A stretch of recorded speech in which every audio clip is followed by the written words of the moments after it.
Am I the a-hole for not allowing my ex-wife near my son, Archie? I, 35M, find myself in a predicament and need some perspective. My ex-wife, 47F, and I share custody of our son, Archie, 9M, but I've had full custody with her getting visits twice a month. Recently, I discovered that my ex-wife's husband, John, 40M, had put Archie into child beauty pageants, something I strongly disagree with due to my view that they exploit innocent kids. What bothers me even more is that my ex-wife knew about this but kept it a secret because she knew I wouldn't support it, so I pushed for full custody with supervised visitation, and the court granted it to me. Now, John is furious, believing what he did was not wrong, and that Archie's look should be used for gain. My ex-wife is understandably sad that she has only supervised visitation now, but I told her she's lucky I didn't push even harder. My ex-in-laws are calling me dramatic and cruel for doing this, but I don't care. I see it as protecting my kid from what I view as online predators, and Archie isn't that close to his mom anyway. Am I the a-hole for taking this stance? Am I the a-hole for telling my husband I find him disgusting and I want us to sleep in separate beds?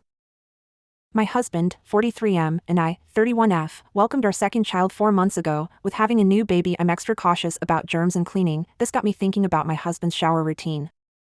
He will take a shower in the morning and go off to work. He's a chemist, so mostly desk job, but sometimes he walks outside from one building to the next less than a block away. We live in humid hot Florida, so that adds to the equation some inevitable perspiration. He's also a manager, so he deals with people all day long. I have tried to bring up the subject of him taking a quick shower when he gets home from work, or even just before bed. He says that he does not need to take another shower since he showered in the morning. I try to explain that I don't feel comfortable with him lying in the bed because I lay our baby there sometimes while folding laundry, etc., and I feel like the bedsheets are dirty by him laying on them, same with our comforter. I realize everybody has their own routines, but I have washed my hair in the morning, showered and gone through the day. At the end of it I'm feeling dirty, grimy, and in need of a shower before bed. How can he be okay with having gone through the whole day and not feel like he should shower? I finally told him I'm not comfortable with him lying in bed dirty, so he should sleep in the guest room. I have OCPD, so it's really hard for me to not have things be the way I feel they should be in my mind. In my mind it's disgusting for him to lay in bed dirty, but what do you guys think? Am I the a-hole? Am I the a-hole for kicking my 16-year-old daughter out the house for disrespecting her stepmom? I'm a 40-year-old father who's had primary custody of my 16-year-old daughter, and we shared a close and strong father-daughter relationship. However, things have taken a challenging turn for the worse since I moved my new wife and her 13-year-old daughter into our home. My daughter has been quite vocal about her dissatisfaction with my wife's efforts to be a mother figure, and the way she tries to assert authority over her. She feels uncomfortable with my wife's attempts to take on a motherly role. Additionally, my daughter believes that I've been treating my stepdaughter better than her. I don't believe I have, which has led to a significant amount of resentment. We've had multiple arguments about these issues, and it has reached a point where our household was constantly tense. We recently got into another heated argument due to my daughter cursing her stepmother out, calling her a biatch, and in a moment of frustration, I suggested to my daughter that if she couldn't find a way to coexist peacefully with my wife and her stepsister, it might be best for her to move in with her mother. As a result, my daughter has gone to live with her mother, and both of us are dealing with a lot of emotional pain and distance between us. I never intended to kick her out, and I miss her terribly, but I thought it might be the best solution to prevent further conflicts in our new family dynamic. Am I the a-hole for making this decision? Edit. We only dated each other for 6 months prior to getting married. Some may think that's a short amount of time, but I didn't feel the need to wait any longer than that. Also, I can guarantee you I don't treat my daughter and stepdaughter differently. Also, for everyone saying it, I don't believe in therapy, so that won't be happening. Am I the a-hole for telling my vegan sister she can't serve only vegan food at our family reunion? Hey all, I'm genuinely torn about this and need some clarity. Every year, our family has a reunion where different members host. This year, it's my younger sister's turn. She's been vegan for about 3 years and is quite passionate about it. We all respect her choices and make sure there are a good variety of vegan options whenever we have family gatherings. When she announced she'll be hosting, she also said that the entire menu would be vegan to align with her beliefs and that it's a chance for the family to try something different. Some family members were excited, but others, including many of the older folks, were pretty upset and felt like they were being forced into her lifestyle, even if just for one meal. I spoke to her privately and asked if she'd be open to including a few non-vegan dishes for those who aren't keen on a full vegan menu. She got quite defensive, saying this was her chance to showcase veganism and that for one meal, everyone can give it a go. She works at a well-known UK fast food place, so has no issues handling, preparing, and serving meat, although I get that this can be different at home.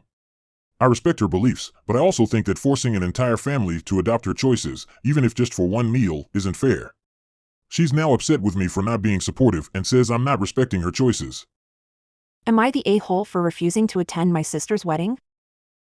I, 28F, recently made a decision that my family is calling unforgivable, but I still don't think I'm completely in the wrong here. My younger sister, 23F, has been planning her dream wedding for over a year. It's going to be an extravagant, expensive affair in a luxurious destination. However, we come from a very modest background, and I feel like she's lost touch with our roots. When my sister initially shared her wedding plans, she also revealed that she was expecting everyone to contribute financially, even beyond the typical wedding gifts. She expected each guest to help pay for part of the wedding, which included travel expenses and an extravagant gift. I was shocked by her audacity and couldn't afford to contribute as she expected. I also felt it was unfair to put this financial burden on guests. So, I told my sister that I couldn't attend her wedding and couldn't contribute as she wanted. My family is furious with me. They say I'm being unsupportive and that I should prioritize family over my own financial concerns. They believe I'm ruining my sister's special day and that I should just find a way to make it work. I still think my sister's demands are unreasonable, and I shouldn't be expected to go into debt or deplete my savings for her extravagant wedding. Am I the a-hole for refusing to attend my sister's wedding under these circumstances? Am I the a-hole for telling my friend that her daddy-daughter dates were creepy? I, 19am, was talking to my friend, 20F, about my nervousness with first dates. We're both in college together. I'm not great with small talk and get nervous about messing something up. She asked me if my parents ever took me on practice dates kind of lightheartedly. I asked what the hell was a practice date. She explained that at the age of 12 to 14, her dad took her on a couple daddy-daughter dates.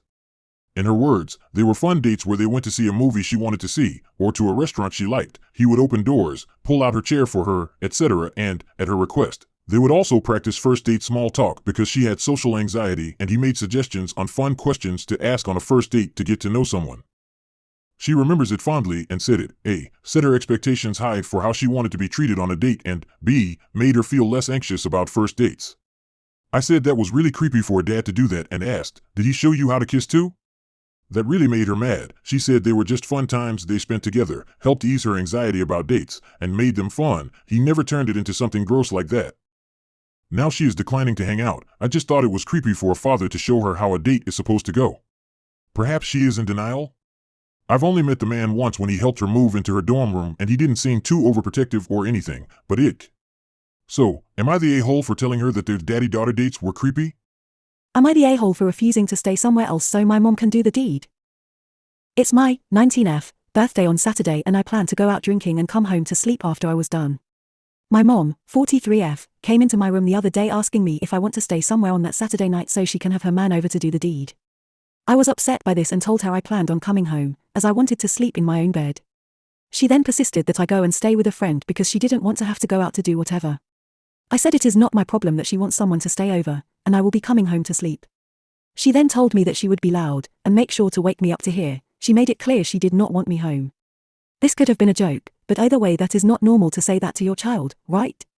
For context, I have been hearing my mom have intercourse with her boyfriends since I was around 10 years old, and I had complained multiple times after hearing this.